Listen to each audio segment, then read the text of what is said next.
I've tried writing this a dozen times. I never get past the first paragraph without my hands shaking, but I have to finish it. I think they're still watching.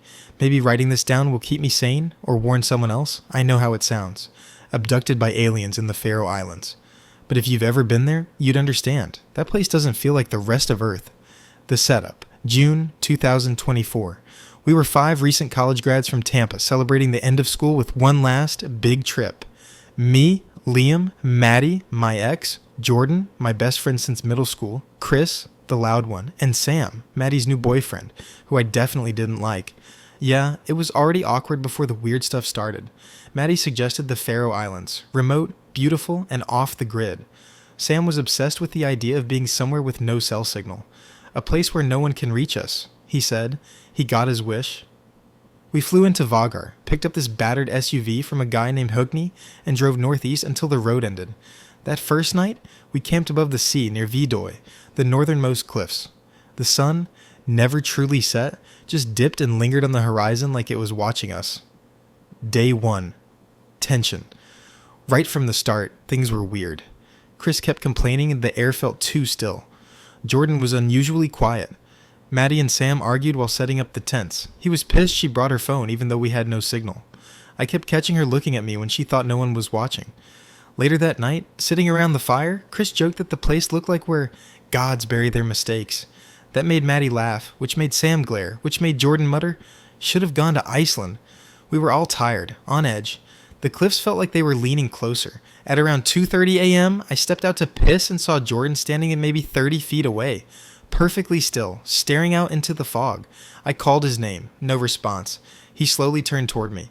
His face was blank, like he wasn't seeing me, just looking through me. Then, without a word, he walked straight into the fog. Gone.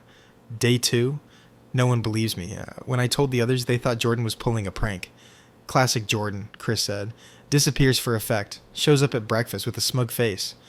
Only he didn't. We hiked every trail near the cliffs. No footprints. No sign of him.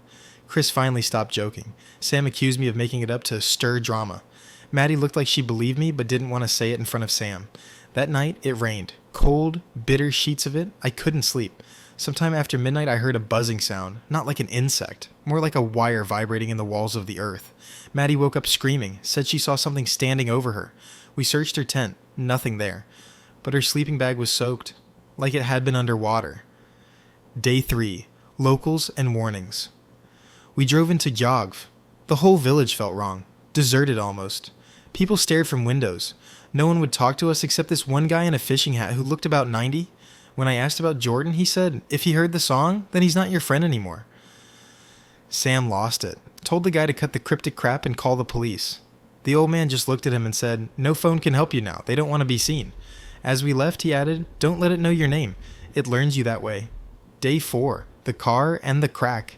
That morning, our SUV wouldn't start. Not just the battery. Everything was fried. No lights, no ignition, nothing. We were stranded. Maddie and Sam got into a full-blown fight.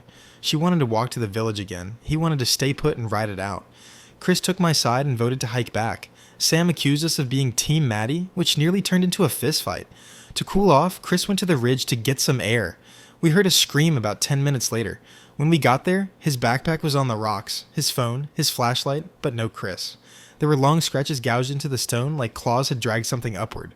Day 5. Unraveling. Maddie refused to speak to Sam after that. She started muttering things in her sleep, long, whispering syllables that sounded like names, not in English. That night, she stood up while sleepwalking and walked straight toward the cliff. I caught her a few feet before the edge. She was humming, a high, warbling tune that made my stomach twist. I asked her where she learned it. She said, it's inside now, in all of us. The fog rolled in thicker than ever. Our fire wouldn't stay lit. Sam said he saw Jordan's face in the mist. That was the last thing he said before he vanished mid-sentence while pointing into the dark. Just gone. Day 6. The sky opens. It was just Maddie and me now. She didn't cry. Just stared at the sky like she was waiting for something. Around 4 a.m., I saw it. A massive shape hovered above the ocean. Organic. Too smooth. Like a giant eye made of skin and light and thought. Tentacle-like forms dangled from beneath it, absorbing fog. I saw shapes within it. Floating people. Jordan. Chris. Sam. suspended like marionettes in water, their eyes glowing faint blue, their mouths wide open, humming in harmony. Maddie stepped toward the cliff, smiling. I grabbed her. She screamed, not in fear, but in pain, like something inside her didn't want to let go. I passed out trying to pull her back. The returned fishermen found me wandering the shoreline 2 days later, dehydrated, barefoot, covered in symbols drawn in seaweed across my chest. They said I kept whispering, "It hears the names. It keeps the names." Everyone else? Gone. The police blamed hypothermia, panic, slips and falls. But I know. I saw what I saw. I remember the hum.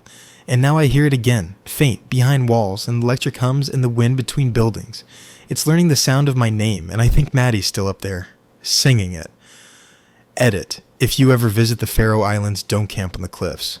Don't say your name out loud after midnight. Don't listen to the song in the fog. If you do, you'll never leave. Or worse, you'll leave, but you won't be you anymore.